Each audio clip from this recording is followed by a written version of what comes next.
It's not a game, it's a rich thing. Atlantis of Guatemala, legendary Mayan city discovered in volcano crater lake. Archaeologists managed to survey the ancient Mayan city, which sank during a natural disaster. Such an expedition was organized just now, although the intentions were years ago. The fact is that the locals and the city was located on the territory of modern Guatemala, consider this place sacred, and for a long time opposed the scientists to conduct their research.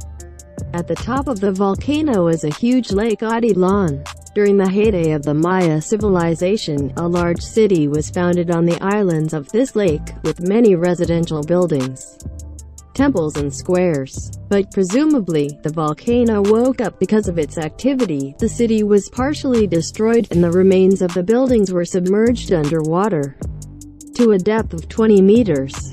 It happened more than 2,000 years ago, and since then there have been only legends telling about the local Atlantis.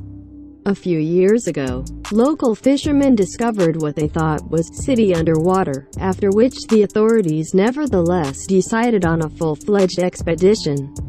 From its beginning, on March 14th, the expedition carried out diving tasks to geo-reference the place, thus obtaining data to create models in photogrammetry and virtual walks.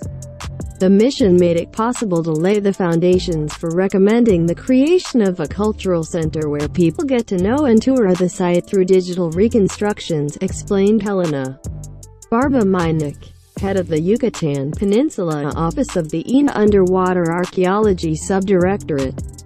Scientists have found the remains of buildings and fragments of ceramics. This will allow specialists to outline a rough plan of the city and conduct more detailed searches for both artifacts and signs that will allow them to understand exactly what disaster destroyed the prosperous city.